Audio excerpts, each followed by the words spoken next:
Baik, teman-teman, kali ini kita akan membahas di pertemuan pertama mengenai pengantar pemodelan dan simulasi. Kemarin di WA Group kita sudah membahas tentang pemodelan simulasi itu secara apa namanya? Secara sederhana itu apa sih? Ya, ada masalah, kemudian kita selesaikan masalah itu dengan mudah, dengan terstruktur, dengan rapi, sehingga sesuatu yang rumit itu diurai satu persatu, sehingga menghasilkan satu solusi yang baik. Kan gitu ceritanya. Nah, sekarang kita akan membahas secara ilmiah ya, biar nanti kalian kalau ditanya modelan simulasi apa sih, membedakan paha kanan dan paha ayam yang sebelah kiri. Nah, itu kan by case-nya seperti itu untuk mempermudah. Tapi kalau ditanya pemodelan dan simulasi itu bahas apa sih? Nah, kita akan bahasnya pada pertemuan kali ini. Tapi jangan lupa bagi teman-teman yang belum subscribe YouTube saya, silahkan subscribe dulu ya. Uh, subscribe. Oke, setelah itu baru kita sama-sama menyimik video penjelasan di pertemuan satu ini. Baik, mengapa sih kok kita membutuhkan pemodelan dan simulasi? Untuk apa sih? Bukankah kita itu bisa menyelesaikan masalah dengan seni atau dengan cara atau dengan suka-sukanya kita? Betul. Semua masalah yang ada di dunia ini, ya, termasuk masalah hati, semuanya itu bisa diselesaikan. Semua itu pasti bisa diselesaikan.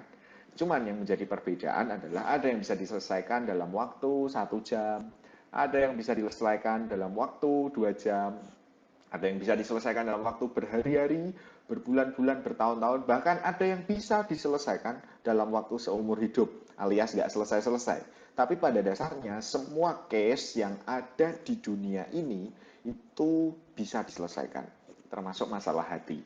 Tapi kita nggak akan membahas masalah hati di pemodelan ini ya, karena memodelkan hati itu cukup susah, ya kan? Apalagi memodelkan hati wanita. Ya, sulit sekali. Algoritmanya apa kita belum nemu ya. Oke, kalau kita bicara masalah hati nanti kuliahnya langsung 144 SKS, kalian langsung sarjana semua. Oke, kita lebih membahas ke pemodelan dalam kasus sehari-hari. Nah, kenapa sih kok kita harus belajar ini? Ya, tujuannya supaya tadi berbagai kasus dalam hidup sehari-hari itu kita selesaikan. Meskipun kamu punya seni, meskipun kamu punya cara sendiri, meskipun kamu punya saran dari temenmu, atau meskipun kamu punya banyak sekali solusi-solusi, tapi supaya semua itu lebih terarah, lebih mudah, dan lebih terstruktur, kita membutuhkan teori, pemodelan, dan simulasi. Nah, kenapa sih kok kita membutuhkan pemodelan? Yang pertama nih teman-teman, permasalahan yang terjadi itu bukan permasalahan yang dapat dengan mudah disajikan fungsi dan operatornya secara matematika. Kalau kalian ditanya luas tanahnya eh, orang tua kalian berapa meter? Ya, kalau tanahnya bentuknya persegi gampang ya enggak? Secara matematis gampang toh, panjang kali lebar ketemu luasnya. Oh, luasnya adalah 500 meter. 1 meternya harganya misalnya berapa? 1 juta ya. 1 juta kali 500 berapa? Ketemu. Ya enggak? Masalahnya selesai. Nah, tapi tidak semua masalah itu bisa diselesaikan langsung dengan fungsi matematika. Itu yang pertama. Kenapa harus ada pemodelan? Ya enggak? Kalau semuanya dengan matematika rampung, semuanya dengan hitung-hitungan rampung, selesai, ya kita nggak perlu memodelkan. Memodelkan itu ya istilahnya sesuatu yang besar kita gambarkan di dalam satu bidang kerja yang kecil sehingga kerumitan-kerumitan itu dapat diidentifikasi, diselesaikan dan di apa dan ditemukan kandidat-kandidat yang mendekati hasil terbaik itu yang mana gitu. Nah, poin yang kedua adalah permasalahan nyata dapat disajikan dalam model matematika merupakan model pendekatan dengan menyebutkan fungsi tujuan dan constraint. Jadi kalaupun itu diselesaikan dengan model matematika, itu pasti ada constraint-nya. Constraint itu batasan dan ada tujuan. Misalnya nih, kalian tadi disuruh ngitung luas tanahnya orang tua kalian. Ya, tapi tapi pada saat kalian ngukur yang harusnya bentuknya persegi, ternyata di bagian ujung itu kepotong sungai, sehingga nggak jadi persegi pas, tapi ada sedikit belokannya. Nah itu namanya batasan, constraint. Artinya kita nggak bisa menemukan itu secara exactly atau secara tepat dengan rumus panjang kali lebar. Karena tadi ada ada constraint atau batasan eh, apa yang ujung sebelah sana itu kepotong sungai. Nah, itu namanya batasan. Contoh lagi, misalnya memodelkan yang kemarin ada kasus ya, saya bilang di grup, misalnya ada seseorang mau pergi ke Salatiga sampai ke Pati misalnya, tempatnya Rani. Ya, dari Salatiga ke tempatnya Rani, Pati. Harusnya kan lewat Salatiga, Semarang, Panturan Demak, Kudus, ya kan, kemudian masuk Pati. Tapi ternyata ya di Kaligawe itu banjir misalnya. Nah, ini kan constraint, ya enggak? Batasan. Harusnya rutenya itu bisa ditempuh dalam waktu 3 jam, ya, dengan jarak kurang lebih 150 kilo. Ini harus belok lewat Purwodadi, ya kan? Harus belok lewat Gajah ya kalau tidak salah. Nah, itu namanya batasan. Ya, sehingga dia harus mencari rute yang lain. Nah, sekarang kalau kalian lihat algoritmanya Google Map itu salah satu produk pemodelan ya teman-teman ya. Jadi kalau kita bicara pemodelan itu apa sih? Ya, salah satu produknya adalah Google Map. Google Map itu memodelkan kerumitan jalan raya beserta seluruh tragedi di dalamnya, macet, kecelakaan, banjir, bencana alam, ya. Kemudian jalur yang bisa dilewati mobil, jalur yang bisa dilewati motor, ya. Itu semua adalah kendala-kendalanya dijadikan satu dalam bentuk model. Sehingga kerumitan jalan raya itu bisa diselesaikan. Coba kalau nggak ada model, nggak ada Google Map, kalian pasti gunakan GPS. Ya, gunakan penduduk sekitar. Ya. Bu, badhe tangklet ya. Marginipun wonten pati pundi? Oh, mriko Mas. Oh, mriko Mas. Nah, pusing ya enggak? Nah, jadi kalau tidak ada pemodelan, ya akhirnya kita harus benar-benar di lapangan itu tidak resolving the case, tapi malah justru tadi ikut rumitnya kasus. Kalian mau ke Pati, begitu sampai di Kaligawe ternyata jalannya tutup banjir. Nah, kalian harus tanya. Kalau nggak ada Google Map kan harus tanya, alternatif ke Pati mana?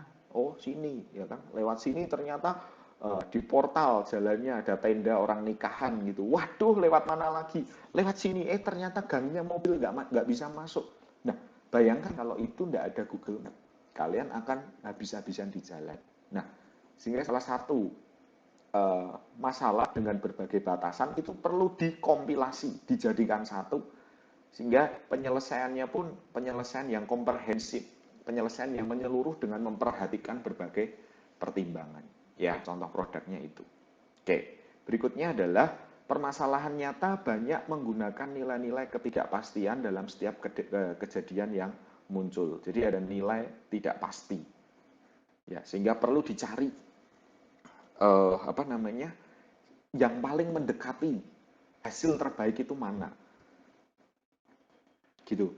Kemudian poin 4, permasalahan-permasalahan kompleks dengan model-model non-linear itu tidak dapat diselesaikan dengan cara analisis, metode numerik, atau linear programming. Memang nanti kita akan bahas yang paling sederhana linear programming ya, pemrograman linear dengan fungsi matematika. Tapi nanti ketika kita masuk ke permasalahan yang sangat kompleks, itu benar-benar kita harus modelnya itu harus kita simulasikan satu-satu. Gitu. Nah, poin selanjutnya teman-teman, itu adalah metode heuristik. Itu merupakan satu alternatif untuk menyelesaikan permasalahan dengan memanfaatkan kejadian acak. Ya, jadi diacak, kejadian acak. Kalau seperti ini gimana? Kalau seperti ini gimana? Seperti ini gimana? Cari yang terbaik dari semua hasil acak tadi. Nah, itu salah satu solusinya. Kemudian metode heuristik itu tidak dapat langsung diimplementasikan karena punya resiko yang besar. Ya, mau ke Pati, dah lewat ini aja, Gubuk Kedung Jati. Tapi ternyata di sana sungainya juga bendungannya dadal, kali tuntangnya bikin banjir. Nah, kita kalau udah sampai di sana ternyata jalannya tutup. Nah, ini kan resikonya besar, ya. Mau ngapel jadi waktunya habis. Nah, oleh karena itu harus disimulasikan terlebih dulu ya. Disimulasikan terlebih dulu sebelum memastikan untuk diimplementasikan. Jadi dari sini kalian bisa tahu kan pemodelan itu apa, simulasi itu apa. Pemodelan itu sesuatu yang di dunia nyata yang kompleks dibuat kecil dengan menyebutkan fungsi tujuannya apa, constraint atau batasannya apa, kemudian cara menyelesaikannya seperti apa. Simulasi itu mencoba satu-satu. Kalau pakai solusi ini gimana? Kalau pakai solusi ini gimana? Ingat ya, pemodelan itu tidak menghasilkan satu solusi pasti yang wajib ditaati. Tidak. Pemodelan itu menghasilkan banyak solusi yang bisa disimulasikan. Disimulasikan itu bahasa Jawanya dijajal. Dijajal itu bahasa Inggrisnya dicoba. Jadi simulasi itu mencoba satu-satu hasil dari modelingnya. Misalnya kalian mau ke Pati tadi, terus cari rute di Google Map. Google Map kan pasti berikan banyak suggestion ya, enggak? Lewat sini berapa menit, lewat sini berapa menit, berapa menit, berapa menit gitu kan. Nah itu perlu disimulasikan dulu oleh si Google Map. Kalau enggak, ya kalian bisa aja tadi di jalan tiba-tiba ada kecelakaan, ada bencana alam banjir, jalannya nggak bisa dilewati, harus muter balik ya. Bayangin kalau Google Map itu nggak ada simulasinya, ya asal aja tunjuk pokoknya lewat sini gitu. Nah ini error gimana? Pokoknya lewat situ gitu. Coba kalian kalau di Google Map salah jalan gitu ya, salah jalan begitu jalan kalian salah, Google Map-nya gimana? Ya dia mensimulasikan berbagai cara. Oh, lewat sini bisa, ya kan? Atau kalaupun nggak bisa, kalian pasti diminta U-turn, ya kan? Apa? Muter balik, ya nggak muter balik kayak gitu. Jadi simulasi itu penting sebelum menghasilkan risiko yang berat ketika ada di lapangan. Nah, berbagai model di dalam kehidupan pun juga sama, teman-teman. Tadi simulasi rumus luas tanahnya bapaknya yang kepotong sungai, ya. Kalau pakai ini berapa? Kalau pakai rumus ini berapa hasilnya? Apalagi masalah tanah, ya. 1 meter 1 juta. Sampai kalian minus 1 meter, wah rugi 1 juta. Makanya harus disimulasikan mana yang paling tepat untuk menghitung luas tanah dengan apa namanya dengan model yang sudah ditentukan. Ceritanya seperti itu. Nah, ini contoh pemodelan dan simulasi. Saya punya apa ini pulau atau wilayah, misalnya desa. Anggaplah desa desanya Adnan itu apa? Domas ya, desa Domas seperti ini. Pertanyaannya adalah berapakah luas dari wilayah tersebut? Kalau luasnya ini kalau desanya bentuknya eksak persegi, gampang ya, panjang kali lebar, lingkaran gampang PR kuadrat, segitiga gampang setengah alas kali tinggi. Tapi lihat itu, ya desanya kalian bisa lihat kan ini apa namanya bentuk-bentuknya itu eh, ya ada benjolannya, ada cekungnya, ada cembungnya. Pertanyaannya luasnya gimana gitu. Nah itu perlu kita modelkan dengan peta pemetaan ya. Ketika kalian gambar peta, misalnya peta desa Domas tadi ya, digambar, kemudian diketahui skalanya, perbandingannya berapa banding berapa. Nah, nanti kalian akan ketemu luasnya. Nah, luas ini nggak bisa dihitung dengan menggunakan rumus tadi. Ya, menggunakan rumus integral atau metode numerik ya, karena tidak mempunyai fungsi tujuan tertentu. Ini bidangnya apa nggak ada. Maka salah satu caranya misalnya menggunakan algoritma Monte Carlo ya untuk mensimulasikan perhitungan luas ya, metode Monte Carlo. Contoh lagi nih misalnya permasalahan yang sering muncul di mata kuliah kecerdasan buatan TSP, Traveling Salesman Problem. Ya, seorang sales itu harus berkunjung di kota-kota, tetapi catatannya dia nggak boleh muter balik, ya nggak boleh apa namanya uh, mengunjungi kota itu 2 kali. Jadi dia harus satu arah jalannya. Karena kalau muter balik bensinnya boros sehingga dia harus keluarkan apa namanya keluarkan biaya lebih. Nah, jangan sampai. Makanya sebelum berangkat nyeles, dia harus gambar peta dulu ya, mensimulasikan, memodelkan ya. Aku nanti harus lewat ini, lewat ini, lewat ini ya. Nah, metode Monte Carlo kemudian simulate annealing itu juga dapat digunakan untuk menyelesaikan TSP, Traveling Salesman Problem. Ya, jalan ini ditutup, jalan ini satu arah, ya itu semua harus disimulasikan. Ceritanya seperti itu. Nah, ini contoh pemodelan simulasi nih teman-teman. Misalnya diketahui ada sebuah kota terjangkit satu wabah penyakit tertentu. Bagaimana dapat mengetahui pola penyebaran penyakit tersebut, masa penyebaran, pemakaian imun, dan vaksin tertentu. Misalnya penyakit corona, ya kan, COVID-19. Gimana sih pola penyebaran penyakit tersebut, distribusinya seperti apa? Ya, apakah ke kanan, ke kiri, ke barat, ke utara, atau sudah sporadis ya, acak atau bagaimana. Nah, ini semua bisa diselesaikan dengan pemodelan ya, model epidemik. Nah, saya dulu ada pengalaman tahun 2015 pernah membuat pemodelan untuk penyebaran ini hama pada sawah ya. Waktu itu studi kasusnya adalah kabupaten-kabupaten di ex Karesidenan Surakarta meliputi Boyolali, kemudian Sragen Tina, Karanganyar, Sukoharjo, Klaten, Wonogiri, ya, Kota Solo. Nah, itu kita modelkan. Jadi kalau bulan ini sawah di misalnya ya sawah di daerah mana itu Sawit, Boyolali, Banyudono itu terserang hama, maka bisa jadi bulan depan hama itu akan bergerak kemana? Misalnya bergeraknya ke arah Klaten, Sukoharjo, atau malah justru ke arah sebaliknya ke arah Boyolali Utara ya kan, Simo, Sambi, Klego, Karanggede ya kan, misalnya ke arah sana. Itu ada modelnya ya. Waktu itu saya pakai algoritma G-star, G ya, G-star. Nah, G-star itu untuk mencari korelasi antar wilayah kejadian. Jadi kalau di misalnya di Kecamatan Banyudono, Boyolali itu terjadi apa misalnya serangan hama, daerah mana yang ikut meramaikan serangan itu. Nah, itu kita analisis, ada algoritmanya. Jadi model epidemik seperti itu tuh bisa kita selesaikan. Ya, apalagi sekarang lagi musim sakit seperti ini. Ya kalian nggak usah ke corona dulu lah ya, misalnya demam berdarah. Ya datanya kan sudah ada. Gimana sih sebaran pola demam berdarah di Kota Salatiga, di 23 kelurahan di Kota Salatiga itu seperti apa gitu. Ya, atau di Kabupaten Semarang seperti apa. Nah, itu bisa kita modelkan dengan model epidemik didukung dengan model spasial atau pemetaan tadi misalnya.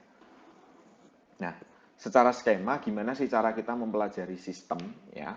Cara mempelajari sistem itu adalah sistem dapat dipelajari dengan pengamatan langsung atau pengamatan pada model dari sistem tersebut. Misalnya kalian mau mempelajari sistem rute terpendek Salatiga Pati. Kalau kalian mau mengamati ya langsung aja diamati, ya jalan dulu ke sana ya enggak, jalan terus ditulis jalan ruas ini bergelombang, jalan ini aspalnya sudah mengelupas misalnya ya enggak, atau jalan ini sering terjadi kemacetan, ada pasar tumpah dan lain-lain, itu diamati langsung.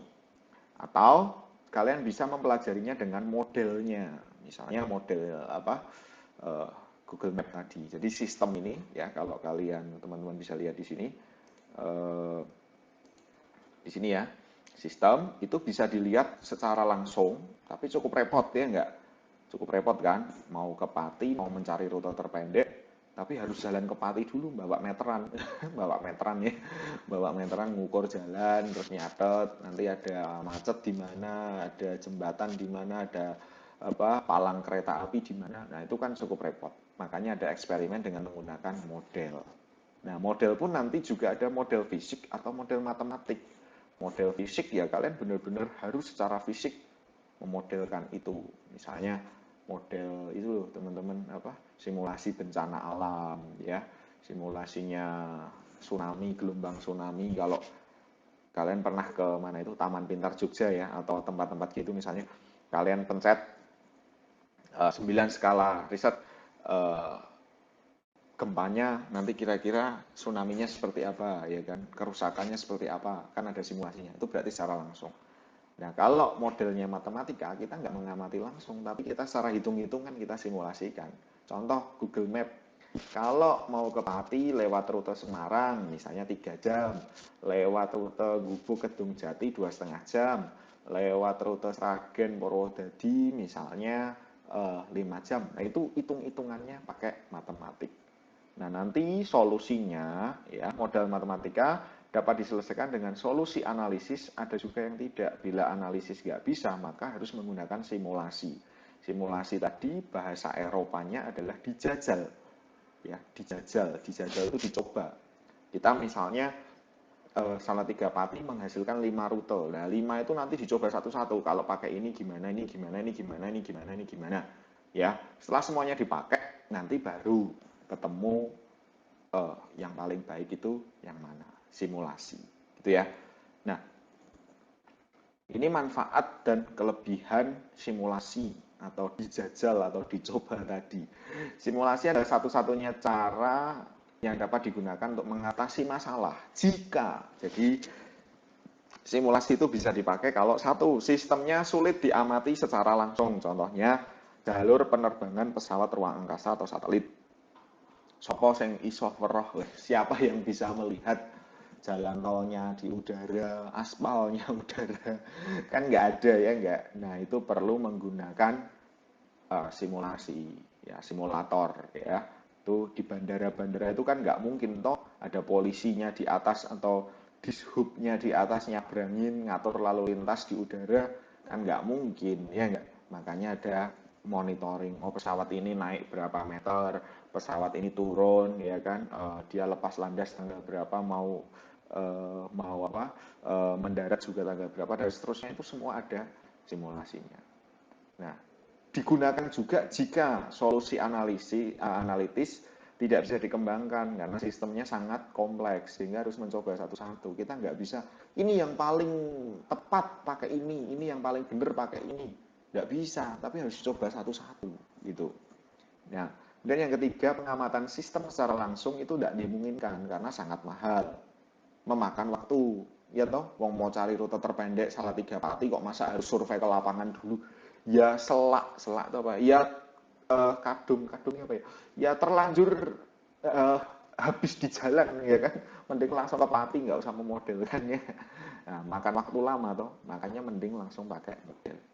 Dan juga akan merusak sistem yang sedang berjalan karena mengamati secara langsung. Nah, kemudian selain ada kelebihan, tentu juga ada kelemahan. Kelemahannya apa ya?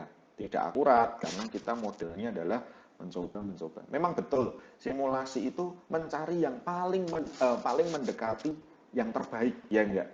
Kan kalau kalian pakai rute GPS Google Map, di situ dibilang 2 jam, kan nggak exactly 2 jam ya, nggak bisa. Jadi kalian malah lebih atau kadang bisa lebih cepat karena constraint-nya banyak di jalan.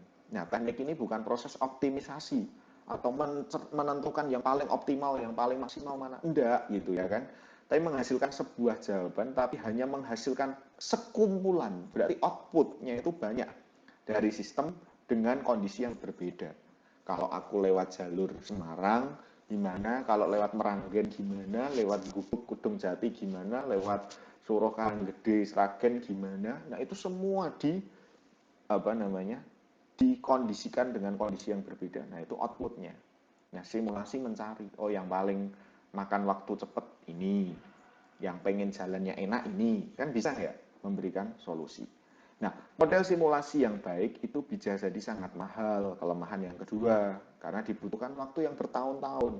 Kalian lihat kan, untuk menghasilkan sistem Google Map yang paling tepat dengan rute yang paling cepat yang seperti kalian gunakan saat ini, itu butuh riset simulasi bertahun-tahun dicoba.